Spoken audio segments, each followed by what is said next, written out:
아마 내 생애에 이렇게 한 절을 가지고 설교해 본 적은 참 드문 것 같아요. 시편이나 이런 부분은 두 절이 한 문맥이 있어서 그렇게는 해본 것 같은 기억이 있는데, 요즘 지금 우리가 보혜사장을 설교하고 있잖아요. 요한복음 13장은 세 적씩, 14장 우리가 이제 들어갔죠. 보혜사장으로 15장, 16장, 그리고 이제 17장 기도로 이렇게 마무리되는데, 그래서 13장부터 17장을 5장을 보혜사장이라 이렇게 우리가 생각을 하죠. 그렇게 받아들이고 또 그렇게 정립하고, 오늘 한 2시 넘어서 일어나서 설교 준비를 다시 한번 해보면서 요한복음 17장을 보게 됐는데 너무 가슴이 먹먹했습니다. 아마 예수님의 겟세마네 동산의 기도를 오늘 또 잠깐 언급하겠지만, 그 겟세마네 동산의 기도보다도 더 깊고 더 놀랍고 더 대단한 예수님의 기도가 아닌가. 많이들 우리가 읽었잖아요. 적어도 성경 일독 할 때 한 번은 읽었을 거잖아요.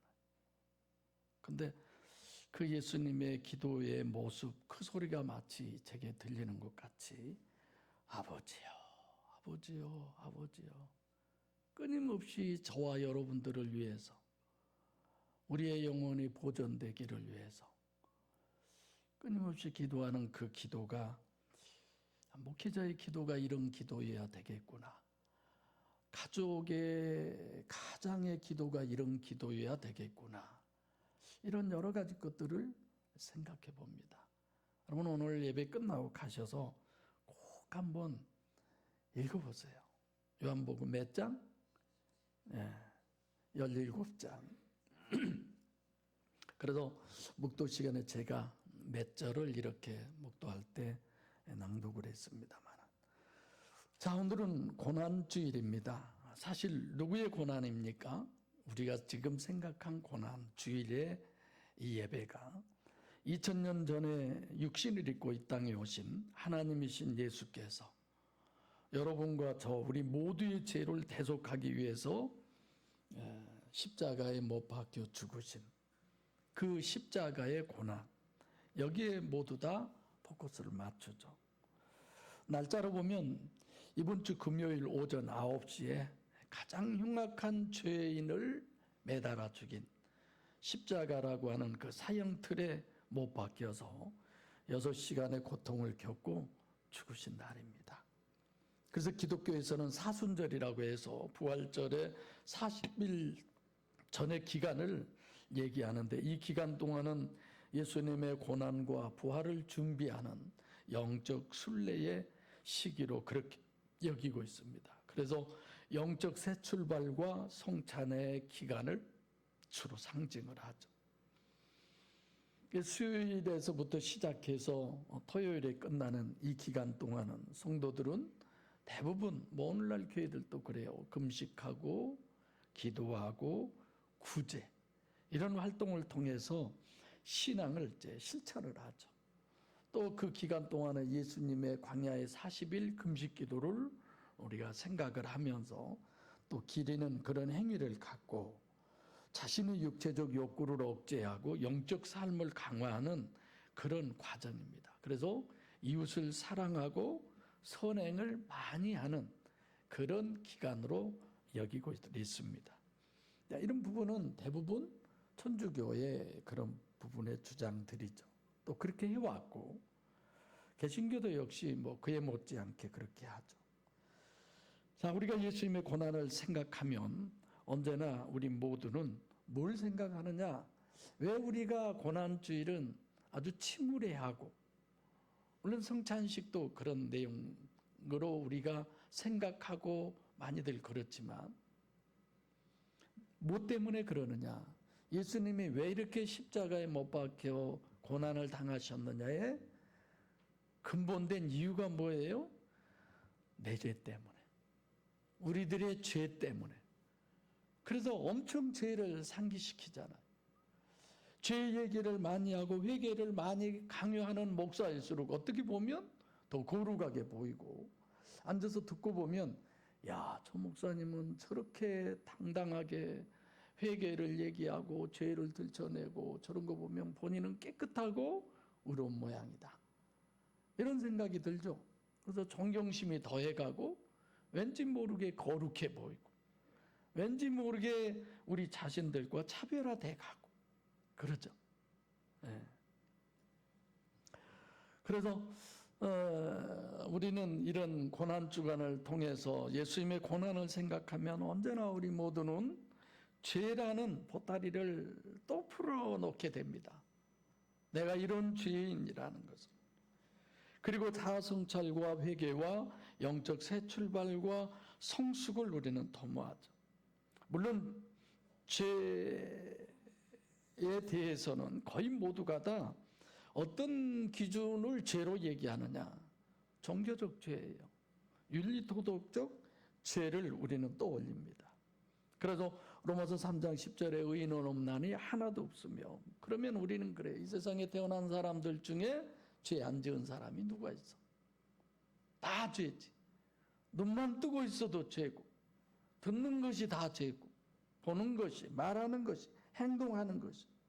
왜냐 23절도 모든 사람이 죄를 범하였음에 하나님의 영광에 이르지 못하더니, 네, 다 죄인이에요. 뭐 우리가 어떤 사람은 의인이다, 뭐 어떤 사람은 성인이다, 여러 가지의 나름대로 이렇게 구분을 두지만, 아니 병은 감기 바이러스만 우리에게 침입해도 병든 자잖아. 불치병 치료할 수 없는 그도 역시 병든 자잖아요. 다 똑같은 병이죠. 갈라디아서 2장 16절 하반절에도 아예 성경이 이렇게 못을 박아놨습니다. 율법의 행위로서는 의롭다함을 얻을 육체가 없느니라.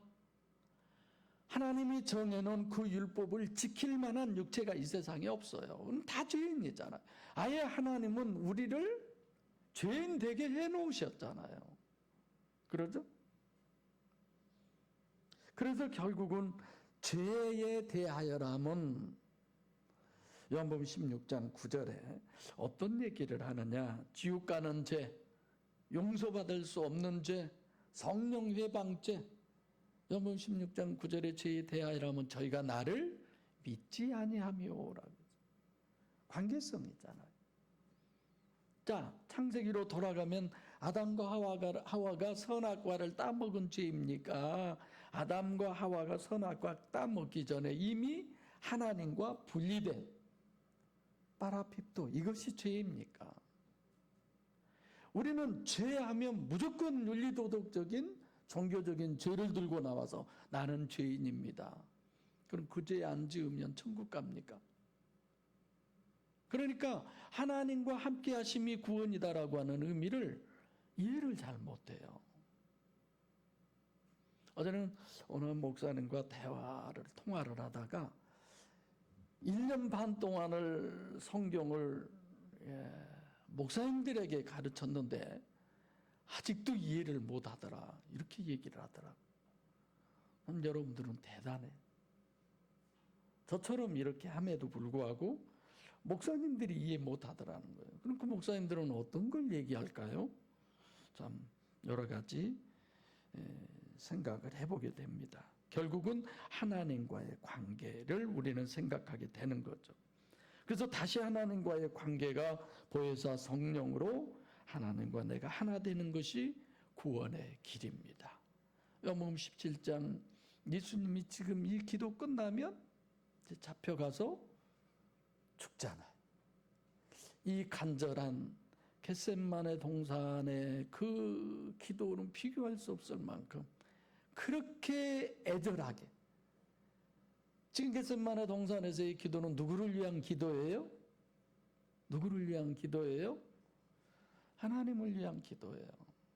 물론 예수님 자신을 위한 기도라고 우리가 생각하지만 내 원대로 마옵시고 아버지의 원대로 되기를 원한 하나님의 뜻이 이루어지기를 원하는 기도예요. 구구절절이 요한복음 17장 예수님의 기도는 여러분들과 저를 위한 기도예요. 아버지요, 아버지요, 아버지요. 아버지께서 한번 아버지라는 단어를 줄을 그어 보세요. 얼마나 많이 아버지를 부르짖는지. 그래서 옛날 시골에 우리 그 할아버지, 할머니 뭐 이러신 분들이 기도하면 한마디도 다 안 가서 아버지 하나님이여 우리를 아버지 하나님, 아버지 하나님 그러셨나 싶어질 만큼 생각이 들죠. 자, 오늘 저는 고난주일을 통해서 십자가의 예수 그리스도의 고난을 생각하면서 단 한 구절 이런 설교를 해본 적이 없다고 그랬죠. 이 땅에 하나의 미랄된 과거 선조들의 신앙과 그런 잠시의 역사와 예수님의 하나의 미랄됨을 그리고 우리 자신을 향한 하나의 미랄과 연관을 시켜서 오늘 말씀을 생각해 봤습니다. 잠시 설명을 하겠습니다만 맨 처음에 우리나라에 어떻게 해서 복음이 들어왔을까? 물론 잘 아시겠지만 중국에 진출한 예수의 선교사들이 이제 중국을 전도하려고 왔죠. 중국을 선교하려고. 근데 그때에 조선에서 간 사신들을 한국에서 중국에 온다는 걸 알고 이분들이 한국 사람들을 만나려고 합니다. 조선 사람들을. 근데 그게 쉽지가 않았나 봐요. 그래서 나중에 만나서 학문과 종교에 대해서 그들과 함께 공부를 하죠. 대화를 나누고 북경에 내왕하는 조선 사신들을 그들이 관심을 갖고 그래서 북경을 간 조선 사신들은 서양 문물에 대해서 새 지식을 가지려고 또 조선 사람들도 무척 힘썼나 봐요.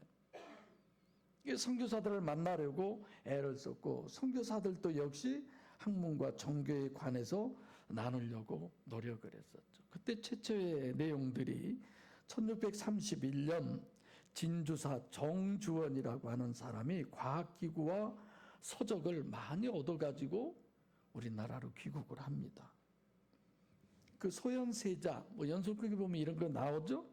북경으로 불모로 잡혀가가지고, 예, 이분이 불모로 잡혀온 걸 알고 예수교 선교사들이 이분에게 복음을 전하려고 엄청 노력을 했나 봐요.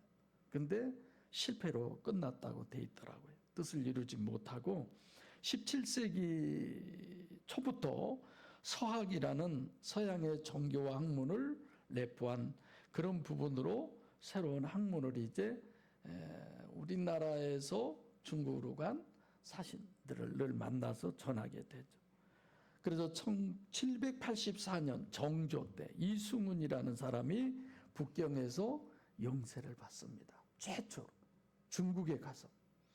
그리고 돌아와서 한국에 와서 이백 정약전 등과 함께 최초로 신앙 공동체를 이루어서 비로소 교회가 창설되죠. 천주교회가. 그리고 이제 19세기로 초에 이제 천주교 박해가 시작됩니다. 그때부터 이제 순교자들이 일어나게 되는 거죠. 자, 이렇게 해서 이제 천주교가 한국에 들어왔고, 그러니까 1884년 최초로 이제 개신교 선교사가 한국에 들어왔고, 1885년 최초로 이제 한국인 개신교 교회가 또 설립이 되더라고요. 천주교보다도 좀 훨씬 늦게. 그래서 천주교는 한국인 스스로 중국에 가서 중국을 통해서 복음을 접해서 한국으로 도입해 왔고, 개신교는 외국 선교사들이 한국에 직접 와서 복음을 전했던 그런 부분입니다. 내가 왜 하나의 미랄, 지금 하나의 미랄되었던 사람들의 그 과정을 여러분들에게 설명해 드리는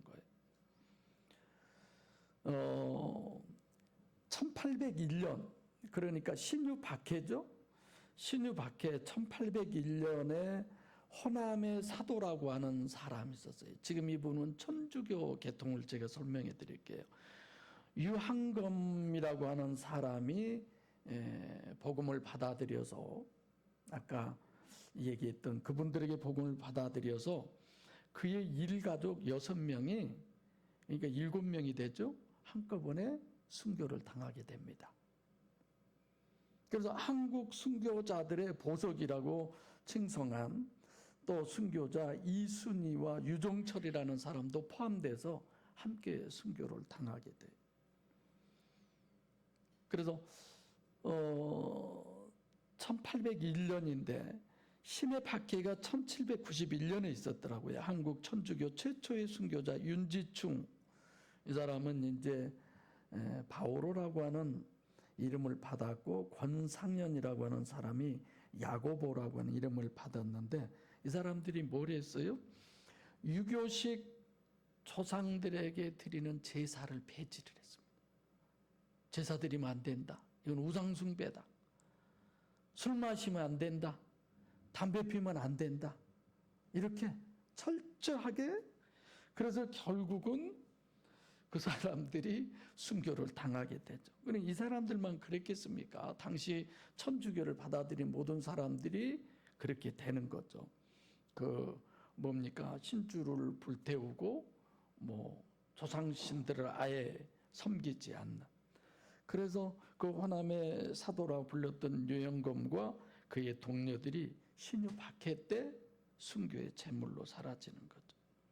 그 뒤로도 신이, 이육회, 이순희, 유종성 이런 부분들이 사실 김천에서 순교를 많이 하셨더라고요. 천주교인들의 피가 마르지를 않았다고 그럽니다. 제가 어렸을 때 본 비디오 영화인데 천주교 박해에 대한 비디오 영화를 봤었어요. 정말 그런 걸 보고 더 신앙이 많이 키워지지 않았나 싶어지던데, 그 다음에 기해 박해라고 해서 1839년에 12년간 전주 감옥에 있었던 여러 명들이 나오던데, 이런 신태보, 이태권, 정태봉, 김대권, 홍재영, 최조희, 이조희, 오종래 이런 분들이 순교를 하더라고요. 감옥에서. 그 다음에 병인 밖에 1866년 이런 사람들은 김제, 금구, 고창, 영광 이런 데로 다니면서 복음을 전하다가 잡혀가지고 결국은 참수를 당하기도 하고 매 맞아서 죽기도 하고 굶어 죽이기도 하고 익사시켜서 죽이기도 하고 얼굴에 참종이를 물로 해서 얼굴에 발라놓고 물을 부어서 숨을 못 쉬게 해서 죽이기도 하고 어마어마했더라고요. 근데 하나님은 내가 곰곰이 생각해 보면서 이렇게 극악무도한 짓을 한 우리나라를 벌 주지 않고 오히려 순교를 당한 그들을 통해서 우리나라를 축복해 주신 것에 대해서 너무너무 감사했습니다. 마치 히스기야 왕이 하나님 앞에 너 죽어라라고 하니까 뭐라고 기도했어요? 하나님, 내가 잘못한 건 기억하지 마시고 내가 잘했던 것을 기억하셔서 나를 좀 더 살게 해주세요. 그래서 하나님은 우리가 잘못한 것을 못 보나 봐요. 그리고 이제 또 교수형으로 여산 이런 데서 참수형이 주로 집행되었고 교우들의 손을 뒤로 결박하고 이런 부분에서 백지사형이라고 그러더만, 얼굴에 참종이를 붙여서 옥에 갇힌 신자들을 굶주린. 그래서 얼마나 배가 고팠으면 옷 속에 들어있는 이게 찢어가지고 그 솜을 먹었대요. 얼마나 배고팠으면 그랬겠어요. 그리고 그들이 이제 처형 장소로 끌고 나오잖아요. 처형 장소로 끌고 나오니까 막 풀이 퍼렇게 있으니까 거기에 막 엎드려서 그 풀을 뜯어 먹었대요. 금방 죽을 사람들입니다. 얼마나 배고팠으면 그랬겠어요. 그리고 이제 나중에 한국인 첫 사제인 김대건 신부, 이분도 마찬가지죠. 그래서 병인 박해 때 순교한 이런저런 여러 가지 사람들 얼마나 두들겨 패도, 예를 들면 여기 써진 대로 읽어드릴까요? 1839년 조 안드레의 손자로 붙인 조화소와 함께 완주 소양 성지동에 살다가 함께 잡혀와 부친이 참수된 지 열흘 뒤에 서천교에서 밧줄로 목이 졸려 순교했다. 이분은 얼마나 두들겨 패도 안 죽으니까 결국은 밧줄로 목을 묶여서 조여서 죽였다고 그래요. 그래서 그 법에도 그런 것이 있다고 그럽니다. 한 감옥에 그 부자를 감옥에 가두어 놓지 않고 함께 처형을 또 하지 않는다는 법조항이 있대요. 그래서 그들을 따로따로 그렇게 했는데 전주 가명에서 부친과 여러 차례 걸친 신문과 형벌을 받았으나 서로 위로하고 격려하며 끝까지 신앙을 지켰고 부친이 형장으로 갈 때에는 천국에서 만날 것을 서로 기약했다고. 감옥에서. 내가 왜 이런 걸 읽어드리냐. 진짜 우리는 얼마나 좋은 세상에서 신앙생활을 하고 있습니까? 부자가 같은 날 같은 장소에서 같은 칼로 처형할 수 없다는 국법에 따라 부친이 참수된 지 10일 뒤에, 그러니까 12월 23일, 부친은 18일 날 돌아가셨는데 전주 서문박 서천교회 형장에서 그렇게 모진 매를 맞고 안 죽으니까 밧줄로 목을 졸라 사형을 시켰다.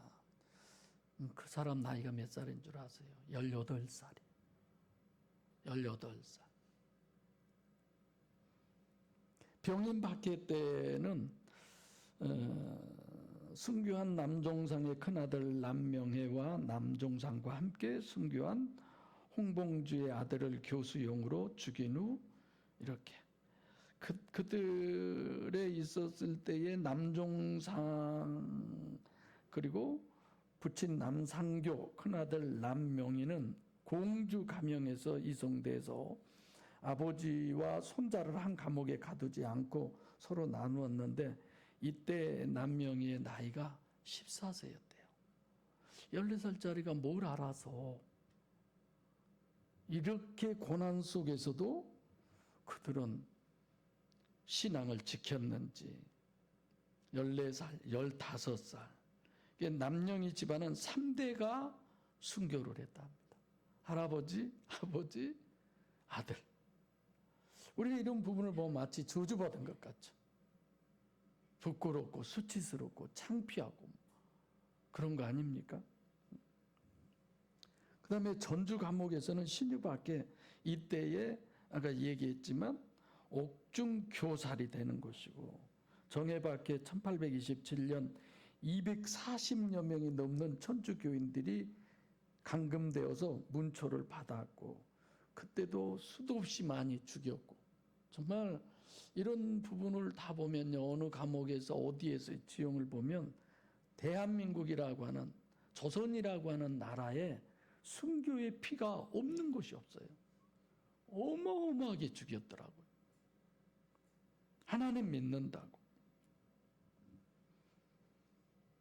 그래도 옥중에서 순교했고 기회박해 때 한국 천주교 순교 역사상 가장 어린 이봉금이 교수용으로 순교했다. 이때 이봉금의 나이는 만 12세를 넘지 못했다. 12살도 안 돼. 아니 공산당이 가장 싫어한 게 뭐예요? 제1공산당들에게 표적이 되는 건 검경가족이래요. 군경가족, 군인들이나 경찰가족. 먼저 잡아다 죽인 모양이에요. 그 다음이 대상자가 누군 줄 아세요? 여러분과 저예요. 종교인. 그 다음에 대상자가 누군 줄 아세요? 그러면서 재산을 많이 가지고 하는 사람들을 뭐라고 했죠? 옛날에? 지주도. 그 대상자들이었대요. 전쟁 일어나면 안 되겠죠? 또 일어나서 순교하는 것인지는 모르지만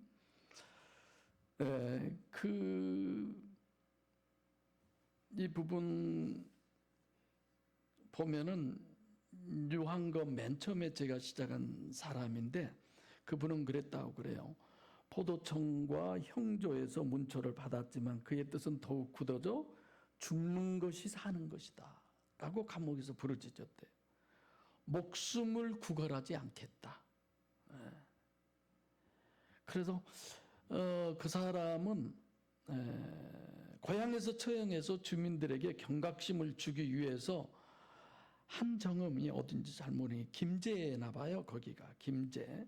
전시 효과를 최대로 높일 수 있는 장터에서 45세 나이에 참수형을 시켰어요. 참수는 칼로 목을 자르는 거잖아요. 누가? 망나니가 칼춤 추면서. 이런 부분들을 전부 보면서 야, 참 무서운 세상에서들 살았구나. 무장, 흥덕, 고창, 영광, 한평 이런 부분에서는 뭐 복음을 전하고 세례를 받고 뭐 240여 명 어마어마하죠. 그리고 여러분들이 저기 어디입니까? 우리가 90호 가다 보면은 거기에 순교지 뭐 있죠? 거기 그분 이름이 최여겸이에요. 고향이 무장으로 이송되어 며칠 후 개갑 장터에서 8월 27일 이 사람도 참수형으로 그때 나이 39세. 그래서 거기 순교비 있어요. 거기 저도 잠깐 차 멈추고 여기 어떤 곳이야? 이런 데가 왜 순교비가 있지? 들려본 적이 있는데. 거기가 고창군 향토문화유산 제1호로 그렇게 지정돼 있더라고요. 시간이 많이 가는데 제가 이거 읽느라고 시간이 많이 갔습니다만은 우리는 이렇게 고난주일 모두가 다 주님의 죄 때문에 십자가의 고난을 논하고 한번 설교 들어보세요. 거의 그럴 텐데 지금 저는 이 시간 하나의 미랄을 상기시키면서 오늘 이런 순교자들의 하나의 미랄이 되어서 오늘 우리에게 이런 환경과 여건이 주어지는 이 부분을 우리가 생각해 보자는 겁니다. 내 죄를 위해 예수님이 십자가에 못 박혀 죽으심보다 내 영혼을 구원하기 위한 이런 어마어마한 피의 발자취를 통해서 우리의 영혼을 구원하고 또 우리에게 너도 하나의 미랄이 되어라. 하나의 미랄이 그대로 있으면 그뿐이지만은 썩어지면 많은 열매를 맺는다고 그러잖아요. 그래서 이 시간 개신교회를 잠시 들여다보면서 또 역사 속으로 묻혀버린 신앙의 하나의 미랄들을 다시 역사가 살리는 그런 순교자들을 잠깐 또 개신교회 쪽을 만나보겠습니다. 한국 외국인 선교사로서 최초의 순교자는 영국의 로버트 토마스라는 선교사예요. 1840년 9월 7일 이분이 영국 웨일즈 라다야 회중교회 목사 아들로 태어나서 이분이 선교의 꿈을 갖죠. 근데 이분이 이제 중국으로 각 결혼해서 1863년 24살에 목사 안수를 받고 8월에 런던에서 이제 파송돼서 12월 겨울에 아내와 함께 중국 상해에 도착을 합니다. 그리고 1864년 바로 이듬해죠. 4월에 아내가 안타깝게 거기서 죽어요. 그러니까 이분이 그런 얘기를 했어요. 로버트 토마스 목사님이 내가 죄를 지은 것도 아니고 선교하러 왔는데 왜 하나님 우리에게 이러십니까? 선교 방향을 돌려버립니다. 선교를 하지 않고 어떻게 하느냐? 사업으로 변형을 해버리죠. 그리고 이제 나중에 살아 그렇게 통역하는 일을 해다가 중국 산동성에서 이제 천국 해상 세관에서 통역하는 일을 하다가 이분이 조선에 우리나라에 관심을 갖게 된 결정된 계기가 1860년 병인 박해 이걸 통해서 천주교 박해를 통해서 이제 목선을 타고 천주교 신자들을 이 사람이 만나게 되죠. 거기서 김자평, 최선일 이런 사람들인데 그들을 만나서 그들이 성경 지식이 전혀 없는 사람들이니까 야, 이들에게 복음을 전하자. 여러분 한번 필리핀 갔다가 와보세요. 한국 교인들이 꾸들꾸들해요. 공항에. 아주 조그만 학생들부터 전부 다 단기 선교 갔다 오느라고. 물어보죠. 어디 갔다 왔냐? 어디 갔다 오세요? 뭐라고 왔어요? 전부 다 교회 이름 붙여가지고 여러 가지 생각을 하게 되지만, 그래서 결국 이분이 야, 여기 조선의 복음을 전해야겠구나. 그래서 조선 쪽으로 마음을 돌리고 1866년 미국 상선 제너럴 셔먼호를 타고 대동강으로 들어왔다가 대원군의 통상 수교 거부 정책을 쓰던 조선의 정책에 막혀 순교자가 된 거죠. 그때 당시에 대동강 모래 강변에 내렸는데 칼을 빼들고 자기를 죽이려고 하는 병졸 박주권에게 무릎을 꿇고 엎드려서 가지고 온 성경을 받으라고 성경을 줍니다. 모래사장에서 무릎을 꿇고 잠시 머리를 숙이고 최후의 기도를 드리고 또 성경을 받으라고 했을 때 병졸 박중권이 성경 받기를 거부하고 그를 칼로 내리쳐서 처형을 해버려요. 죽여버려요. 그래서 6살 꽃다운 나이에 그만 토마스 선교사는 한국의 개신교 첫 순교자가 된 거죠. 그날부터 토마스 선교사를 죽인 박중권 병졸의 심경은 변화가 일어나기 시작했어요. 아니, 그 책이 도대체 뭐길래, 무슨 책이길래 죽어가면서도 내게 그렇게 건네주려고 했을까? 그래서 동료들 몰래 대동강 그 현장에 가서 흩어진 성경책을 주워가지고 집으로 돌아옵니다. 그리고 이제 박중권은 그날부터 성경을 열심히 읽다가 결국은 예수를 믿고, 그것이 어디예요? 평양 장대연 교회 처음 신자로 장로가 된 사람이죠. 이 사람.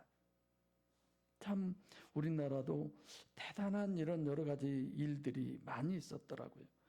또한 그때 그 현장을 멀리서 바라보던 12세 소년 최치량은 성경 3권을 주워와서 그것이 두려워서 박영식에게 주었는데 또 역시 마찬가지예요. 훗날에 최치량과 기독교인이 되었고 박영식은 그 성경책 낱장을 띄어서 자기 방에 도배를 했어요. 성경책으로. 그리고 나중에는 거가 어디예요? 평양 최초의 교회인 널다리골 예배당이라고 그래서 거기가 평양 장대연 교회가 되었다고 합니다. 그리고 그 아들 토마스 선교사의 순교 소식을 들은 그 아버지 목사님은 이렇게 기도했다고 그래요. 하나님, 내 아들을 목 베어 죽인 민족이지만 아들의 죽음이 헛되지 않도록 조선이 주님 앞으로 돌아오기를 바랍니다.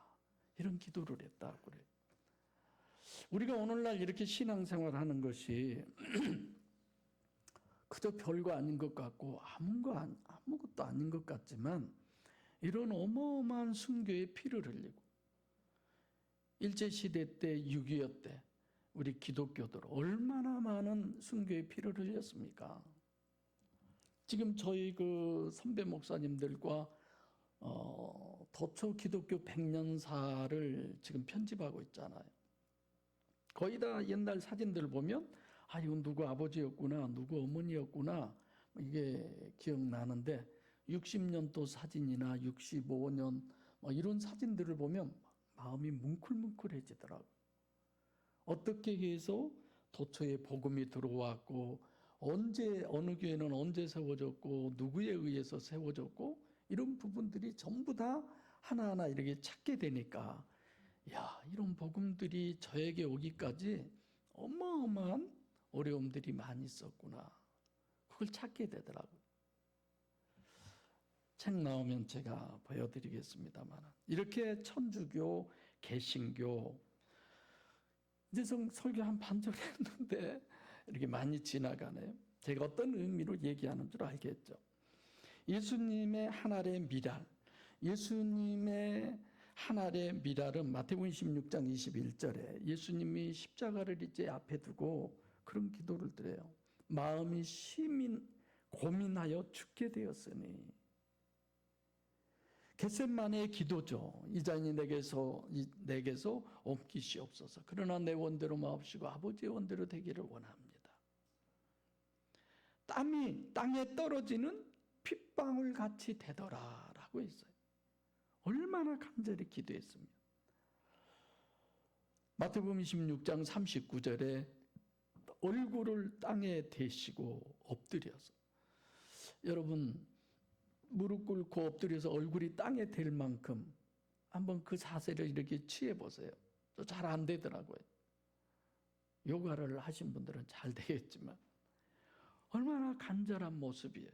39절에 내 아버지가 만일 할만하시거든 이 잔을 내게서 지나가게 하옵소서.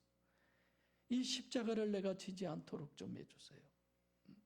그러나 나의 원대로 마옵시고 아버지의 원대로 하옵소서. 42절에 내 아버지여 만일 내가 마시지 않고는 이 잔이 내게서 지나갈 수 없거든 아버지의 원대로 되기를 원하나이다. 44절에 동일한 말씀으로 기도하시죠. 아니 지금 요한복음 우리가 14장 보혜사장 들어가잖아요. 아직 십자가가 저 멀리 있습니다. 17장을 지나야. 근데 12장 27절에 지금 내 마음이 민망하니 무슨 말을 하리요. 아버지여 나를 구원하여 이 때를 면하게 하여 주옵소서. 그러나 이를 위하여 이 때에 왔나이다. 지금 이때도 예수님은 내가 십자가 안 질 수만 있으면 안 지게 해주세요. 이런 기도를 하는 거예요. 그만큼 한 알의 밀알이 된다는 게 쉽지가 않아요. 12살 꼬맹이가 뭘 알아서 그렇게 죽음이 뭔 줄도 모르는 게 아니잖아요. 죽는 걸 많이 봤잖아요. 많이 들어왔잖아요. 그럼에도 불구하고 복음을, 하나님의 말씀을 끝까지 따르기 위해서 아낌없이 목숨을 주어버리는 이런 부분들. 예수님의 고난에 대해서 다 어떻게 얘기하겠습니까마는 육신으로 이 땅에 오신 것도 고난이고, 하나님이 갈보리 산상에서 십자가의 고난을 당하시면서 엘리 라마 사박다니를 외쳤던 그 고난도 고난이고, 보혜사로서 여러분과 제 심령 안에 와 계신 마태복음 15장 19절 마음에서 나오는 죄, 마음이 어떠는가를 너무 잘 알죠. 거기에 와 계신 주님의 고난. 그럼에도 불구하고 제가 17장을 요한복음 17장을 가서 읽어보시라고 하는 건 그럼에도 불구하고 이렇게 구구절절히 우리를 보존케 해달라고 기도할 수 있을까? 마지막 시간이 지났지만 우리는 지금 어떻게 해서 이 땅에 하나의 밀알이 될 수 있을까요? 어떤 곳에 하나의 밀알이 돼야 할까요? 3대가 순교의 현장으로 사라졌어도 그때는 마치 하나님 믿어서 저주받은 것 같고 천주 믿는 것이 절대로 믿어서는 안 된 것 같았지만 그들의 하나의 밀알이 이 나라 이 민족을 살리지 않습니까? 대한민국은 종교의 자유가 있어서 천주교가 피로 또는 일제시대 때나 6.25 때 개신교도 못지않게 이런 부분의 시대 속에 우리는 지금 살고 있지 않습니다. 지금 전쟁 때가 아니에요. 스스로가 영적 전쟁터 속에서 우리는 이겨나가야 합니다. 우리가 어떤 자입니까? 육체가 우선인, 육체 우선, 자기중심, 가시적 혈과 기준인, 그래서 이 세상이 목적이고 이 세상이 다하고 이 땅이 다하고 이런 데가 어떻게 하면 하나의 밀알이 될 수 있을까? 교회 안에서도 마찬가지고 가정에서도 마찬가지고 직장이나 내 사업장에서 내가 어떻게 하면 하나의 밀알이 돼서 저들을 구원의 길로 인도할 수 있을까? 주님이 얘기한 많은 열매는 저들의 영혼을 천국 가게 할 수 있을까? 하나님의 나라가 되게 할 수 있을까? 이것은 끊임없이 자기 부인의 기도와 성령의 역사를 우리는 기도하지 않을 수 없습니다. 정말 내가 하나님의 미랄이 된다면 나 자신을 끊임없이 바라보면서 하나님의 눈으로 내가 나를 보게 해주세요. 맨날 사탄의 눈으로 나를 못 보고 남들만 보는 그런 우리는 시각을 가질 것이 아니라, 아멘이죠. 하나님의 시각을 내게 주어서 나를 보게 해주세요. 내 중심을 보게 해주세요. 주님을 따르는, 주님을 믿는, 주님을 신앙하는 내 꼬라지가 이런 꼬라지여도 괜찮겠습니까? 나도 허용이 안 되는데 이런 기도들이 우리에게 있어야 되잖아요. 정말 저들한 천주교나 개신교 이런 순교의 얘기를 제가 약간씩만 언급했습니다마는 우리는 그들 못지않게 처절한 자기 부인의 그 어떤 리뷰에서 성령의 도우심을 구하고 이겨나가는 우리가 돼야 합니다. 분명한 목적이 있습니다. 갈라디아서 1장 10절에 내가 사람들에게 좋게 하랴. 사람들이 누구예요? 저 다른 사람들이 아니잖아요. 나를 좋게 하랴.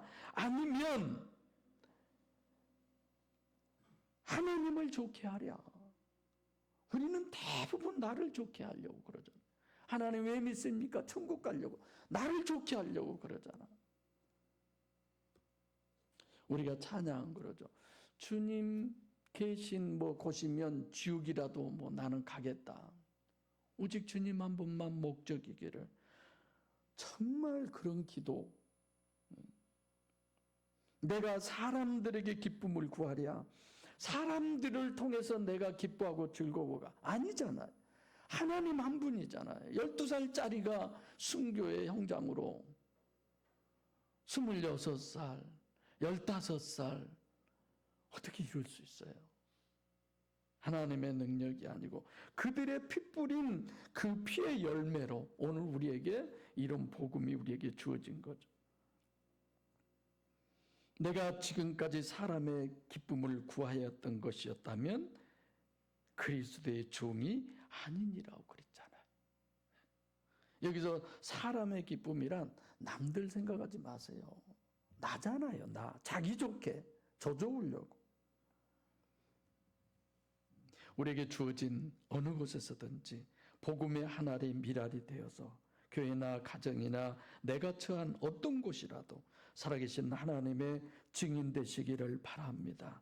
성령의 열매가 풍성한 도구 되시기를 바랍니다. 그래서 하나님의 나라를 우리 각자가 다 완성하고 그래서 복된 목양교회 성도여서 하나의 미랄로 많은 열매를 맺는 그 주인공이 우리 모두가 되기를 소원합니다.